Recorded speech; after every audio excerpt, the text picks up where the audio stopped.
우아하고 품격 있는 일상교육의 모든 것, 라이프스타일 교육TV 김은영입니다. 조금씩 삶이 달라지는 법륜 스님의 반야심경 이야기, 오늘 22번째 시간 여러분들과 함께 하겠습니다. 지난 21번째 시간에 우리가 실상을 보지 못하는 이유를 대롱이나 빨대, 스트롱과 같이 좁은 통로를 통해서 보기 때문이다 라고 말씀을 하셨는데요. 우리가 그 빨대가 아닌 좀 더 탁 트인 시야를 가지고 바라보면 진짜 하늘이 우리 눈에 들어올 것이다 라고 말씀을 하셨고, 나를 고집할 것이 아니라 내 존재의 변화, 상황의 변화에 따라서 우리 스스로도 고집을 버리고 변화해 나가야 된다라는 말씀 하셨습니다.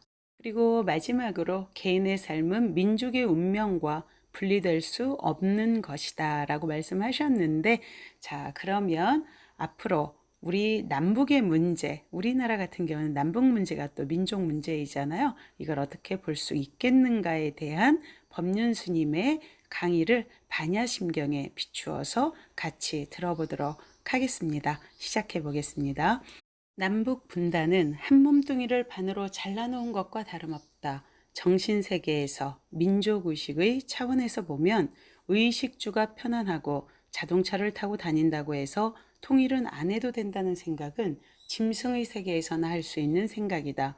민족적 생명을 부정하는 사고이다. 연기적 세계관에서 통일 문제를 보아야 한다. 공산주의니 자본주의니 하는 체제의 장애는 오히려 부차적인 문제이다. 만일 부부가 보다 잘 사는 것에만 오로지 목표를 두고 남편은 수원에서 부인은 제주도에서 따로따로 살며 돈벌이에 열중한다면 그 수입은 많아질 것이다. 아파트 하나 더 얻기 위해 호적을 갈라놓고 별거 생활을 하는 경우가 요즘은 많다고 한다. 단지 물질적 재화를 더 소유하기 위해 삶의 진실한 가치와 그 실현의 어느 만큼은 재화가 필요하다. 그러나 오늘날 목적과 수단이 전도되어 정신없이 치달은 결과 인간 삶의 기본 단위인 가정은 파괴되어 버린 이런 현상은 연기적인 인생관에 무시한 데서 나타나는 일례이다. 통일 문제도 마찬가지이다. 보다 나은 삶을 위해 오늘도 여러분은 정신없이 살아가고 있다. 그러나 한 번쯤 걸음을 멈추고 곰곰이 생각해보라. 영관을 부정하고 오히려 고통으로 향하고 있지는 않은지. 요즘 심각하게 제기되는 환경 문제도 그 근본은 인간과 자연의 연관을 무시한 데서 나타난 현상이다. 물이 위에서 아래로 흘러 내려오는데 어떤 사람이 비누질을 하여 세수를 한 후 그 비눗물을 버리며 이렇게 생각한다. 위에서는 항상 샘물이 나오고 한 번 더럽혀진 물은 영원히 밑으로 내려가 내게 다시 돌아오는 일 따위는 없을 것이다 라고 여러분의 생각은 어떠한가? 혹시 이런 수직적이고 평면적인 생각을 당연하게 여기고 있지는 않은가? 저 오염된 물이 흘러가 생태계의 순환을 타고 다시 나에게 돌아온다는 것을 아는 것이 영기적인 사고인 것이다. 물질의 연관이 복잡해져서 생명이 되었고 육신의 생명이 다시금 복잡한 연관 속에서 정신세계를 형성하였음을 여러분은 이미 알고 있다. 정신세계는 육신과는 차원이 다른 현상이지만 육체를 토대로 하고 있고, 이 육신은 물질과는 별개의 현상을 갖고 있지만 물질을 토대로 하고 있다. 그러나 인간은 이러한 연관에 무지하다. 인간은 자기 생존의 기본 토대로서의 땅을 정복의 대상으로 생각하여 함부로 취급하고 있다. 인간 중심적인 생각에 빠져 땅을 무조건 파헤치고 에너지를 무조건 소모하며 갖다 버리고 있다. 폐기물이 어딘가로 사라져 버릴 거라 생각하면서 유감스럽게도 폐기물은 우리 곁을 떠나지 않는다. 하나의 폐쇄된 회로 안에 갇혀 돌고 도는 모양과 다를 바 없다. 연관되어 있는 까닭에 다시 되돌아오는 것이 이치다. 물이 중금속이나 합성세제, 공장의 폐수와 농약으로 이미 생명을 품고 길러주는 기능을 상실해버린 지 오래이고, 뿐만 아니라 생명을 죽게 하는 그 동물이 순환하여 내 가족의 입으로 되돌아오고 있다. 사회의 전 구성원이 피해자이기도 하고 동시에 가해자이기도 한 것이다. 직접적인 피해가 속출하면서 비로소 인간은 공해 문제를 인식하게 되었다. 먹는 음식에 수은이 들어있다. 숨쉬는 공기에 독소가 들어있어 진폐증이 된다 등등 연관된 생태계 속에서 내게 미치는 영향, 즉 어떤 독소가 있어서 내 몸을 괴롭히고 파괴한다는 인식이 발전된 것이다. 그래서 운동의 형태도 초기에는 독소가 될 만한 것들을 나도 버리지 말고 남도 버리지 못하도록 막아내는 운동으로 시작하였다. 우리는 운동을 해나가면서 더욱 심각한 문제를 인식하게 되었다.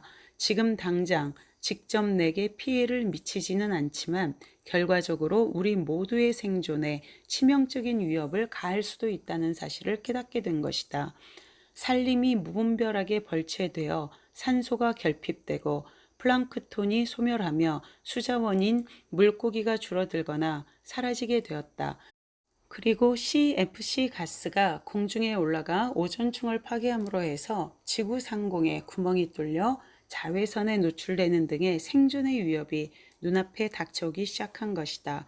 기상이변이 일어나면서 가뭄이 오고 홍수가 나는 등 우리가 살고 있는 삶의 토대가 인간이 살기에 부적당한 곳으로 변모하고 있다. 이러한 과정 속에 환경 문제의 중요성이 전면에 대두되었다. 영기적 세계관에서 처음부터 이런 문제들이 발생할 것이라고 예견한 것이 아니고 문제가 발생된 후에 전체가 하나의 생명체라는 연기 관계를 새삼스럽게 깨닫게 된 것이다. 그러나 연관을 인식한 것만으로는 아직 충분치 않다. 인류 전체가 위기에 놓여 있다는 것은 막연할 뿐 위기감을 실감 있게 느끼기란 어려운 실정이다. 대개의 경우 내가 죽느냐 사느냐 하는 문제에 직접 봉착해야 비로소 발등에 떨어진 불로서 느끼는 까닭이다. 그러나 영기적 세계에서 보면 앞으로 10년 후쯤 되면 인류 전체가 큰 재앙과 위기에 노출될 가능성이 높다. 우리의 생명은 수많은 유기물질의 연관 속에서 육신이 형성되고 유지된다. 일례로 감자와 우리의 연관을 구체적으로 살펴보자. 감자를 밭에 심는다. 감자라는 식물은 태양 에너지를 받아 자체 유전자의 설계도에 의해 땅속에 들어있는 수많은 분자, 원자를 모아 결합함으로써 감자를 만든다. 감자에는 녹말과 지방질, 단백질, 그리고 회분이나 몇 가지 비타민 등 우리가 일반적으로 알고 있는 몇 종류 외에도 수백, 수천, 수만, 수백만의 미세 원소를 구성 요소로 하여 감자라는 하나의 생명을 이루고 있다. 대부분의 식물은 광합성 작용을 통해 스스로 태양 에너지를 고정하는 지구상의 1차 에너지원이다. 그러나 동물은 식물처럼 직접 물질을 조립하여 태양 에너지를 고정해내는 능력을 갖고 있지 않다. 마치 자신은 공장을 못 만들고 남의 공장을 헐어 그 부속품으로 재조립하여 만들어진 것이 동물인 셈이다. 즉 식물이 만든 에너지를 흡수하여 분해해서 그 구성 요소를 재조립함으로써 자신의 생명을 형성 유지하는 것이다. 지구상의 생태계는 이러한 먹이사슬을 통해 꾸준히 유지되어 왔다. 그런데 식물의 구성 요소 중에 문제가 생긴다면 상황은 달라진다. 식물은 단백질이나 녹말을 비롯하여 수많은 미세한 요소를 포함하고 있다. 만약 이러한 미세한 요소가 어떤 이유로 해서 자연 상태에서 만들어지지 않는다면 어떻게 되겠는가? 특정한 것만 비대화하고 그 외의 것은 억제시키는 비료나 농약을 사용함으로써 인체에 해로운 독소는 말할 것도 없고 영양소가 상당 부분 결핍된 식물만 만들어진다면 어떠한 상황이 나타날까? 시장에 나오는 대개의 농산물은 한결같이 빛깔 좋고 알도 크다. 상품 가치만을 키우다 보니 농산물 고유의 영양 가치는 종적을 감춘 지 오래라고 한다. 이를 자동차에 비유하면 엔진은 보다 강력해졌고 차 외관도 대단히 화려하게 만들었는데 아주 작고 간단한 부속품들 몇 개가 빠져 있는 경우 처음엔 다른 차와 마찬가지로 잘 달린다. 그러나 시간이 경과하면서 갑자기 핸들이 말을 안 듣거나 브레이크가 안 들어 충돌 사고가 생기는 등 진땀나고 등골이 오싹해지는 일들이 발생한다. 부속이 일부 빠져버린 자동차는 겉으로는 완제품으로 훌륭한 듯 보이지만 이미 자동차로서의 기능을 상실하였다. 이처럼 미세 영양소가 일부 없는 식물을 섭취한 인간도 마찬가지 결과를 낳게 될 것이다. 사람은 직접 땅속으로부터 영양소를 받아들일 수 없으므로 식물을 통해 공급을 받아왔다. 따라서 영양소가 결핍된 식물을 장기간 섭취하면 인체의 병이 되어 나타날 수밖에 없다. 키가 크고 얼굴이 허옇고 몸무게는 100kg씩 나가면서도 힘을 못 쓴다거나 잘 먹는데도 늘 아프고 감기가 한번 들면 심하게 앓아눕는 등의 현상이 곧 일어나게 된다. 유전자 내의 설계도에 따라 알맞은 부속품을 끼워 맞춰야 하는데 없는 몇 개의 부속품을 다른 것으로 대용해 쓰다 보면 필연적으로 문제가 생기게 마련이다. 예를 들면 제어 장치가 고장난 세포는 암이 급격하게 유발될 수 있다. 암에 대한 연구는 현재 주로 외부의 독소가 발병 원인이라는 사실이 밝혀지고 있다. 그러나 앞으로는 그러한 원인은 부차적인 것이 될지 모른다. 우리 몸에는 4조 마리의 세균이 균형을 이루며 같이 살고 있다. 상호 저항하면서 균형을 이루고 있다. 여기에 균형을 유지시키는 미세한 영양소가 일부 결핍되어 저항력을 상실하는 현상이 나타날 수 있다. 따라서 감기에 걸리거나 조그마한 병만 걸려도 무방비 상태로 고목 쓰러지듯이 죽게 되는 현상이 일어나기도 한다. 면역이 없어지는 후천성 면역 결핍증은 앞으로 혈액을 통하지 않더라도 전 세계에 만연될 가능성이 높은 셈이다. 인간은 수없이 죽고 난 뒤에야 깨닫게 될 것이다. 콜라와 커피, 디스코장과 양담배, 사치한 외식 문화와 소비 생활이 결코 잘 사는 삶이 아님을 알아야 한다. 밭에 나가 맑은 공기 마시면서 김 메고 길거리에 자란 풀을 뜯어 먹으며 사는 삶이 우리 모두를 살리는 길이 아닐까? 지금 30년이 지난 지금도 정답은 똑같죠. 슬로우 라이프만이 우리 인류의 문제를 해결할 수 있는 길이다라는 것은 지금 모두가 공감하고 있는 부분입니다. 과학 문명이 발전하되 이것을 우리가 어디에서 브레이크를 잡을 것인가가 가장 중요한 지혜라고 할 수가 있겠죠. 그리고 우리 아이들의 미래에도 바로 이러한 지혜를 키워주는 것이 우리 어른들 또 부모들의 역할, 바로 우리 아이들의 생존을 건 중요한 부분이다라고 말씀드릴 수 있을 것 같습니다. 무엇보다도 지금은 인류 문명이 대전환을 이루어야 할 때이다. 인간이 여기서 멈추지 않고 이제까지의 삶의 방식대로 계속 살아간다면 자멸밖에는 길이 없을 것이다. 누구를 원망할 수도 없다. 스스로 지은 대로 받을 뿐이다. 벌써 30년 전에 이런 말씀을 하셨는데 우리는 30년 후에도 여전히 똑같은 습과 똑같은 업식대로 살아오고 있고 앞만 보며 달리고 있었잖아요. 정말 살기 위해서는 방향 전환이 절실한 순간입니다.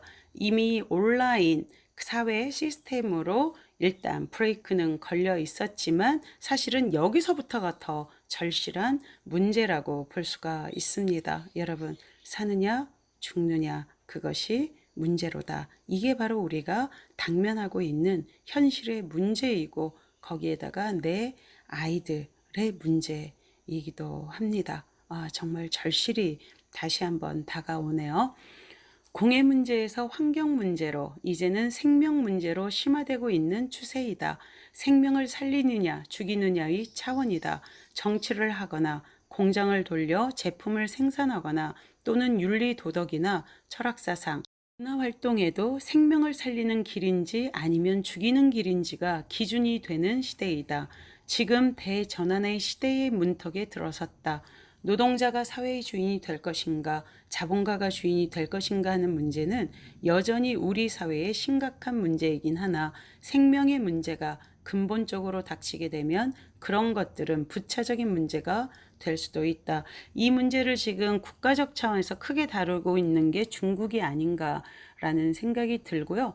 여러분들 가장 중요한 게 뭐예요? 우리 아이들하고 상담할 때 넌 뭘 좋아하냐 하면 딱 돈이라고 나오고 있거든요. 이건 벌써 자본이 이 세계의 주인이 되어져 있다는 것인데 여기 자본가가 주인이 되어진다면 소수의 삶이 그 주인이 되어지는 것이죠.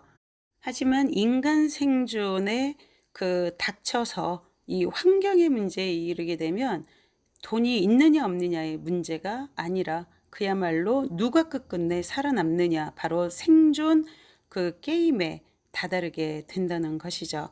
인간의 생존에 필요한 환경은 사회 환경과 자연 환경으로 크게 대별할 수 있다. 올바른 정치, 올바른 노사 관계, 재화의 공정한 분배, 창조적이고 주체적인 건전한 문화 풍토 등이 사회 환경이고, 이는 반드시 바른 방향으로 개선해 가야 한다. 하지만 무엇보다도 자연 환경은 인간 삶의 기본이다. 자연 환경이 계속 유지된다는 전제 조건 하에서만 사회 환경 개선, 보다 나은 인간의 삶 등이 영위될 수 있는 것이다. 그러나 이 두 영역은 서로 완전히 분리된 독자적인 영역이 아니다. 인간의 삶을 중심으로 밀접히 연관되어 있는 까닭에 어떤 것이 더 중요한 문제라고 할 수는 없다. 이와 같이 영기적 세계관에 입각하여 인류와 민족, 환경 문제에 대한 입장을 세워야 하며 가정과 사회의 윤리도 정립해 나가야만 한다. 이때 어떤 문제에도 휘둘리지 않고 능동적이고 근본적으로 대처해 나갈 수 있는 힘과 해안이 열리는 것이다 하셨습니다. 자, 오늘 우리가 21번째 시간 같이 해봤는데요.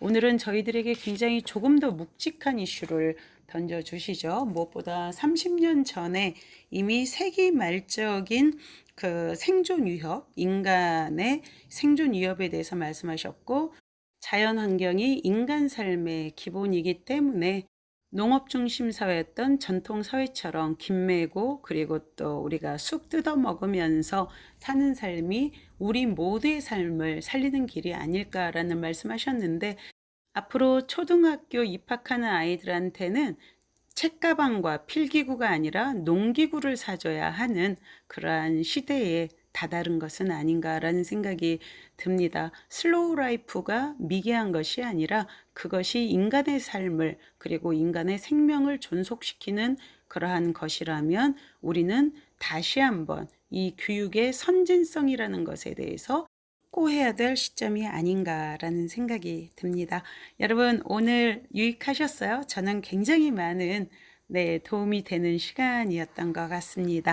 그러면 다음 시간 23번째 시간에 여러분들 함께 만나 뵙도록 하겠습니다. 라이프스타일 교육 TV 김은영이었습니다. 깊이 감사드립니다.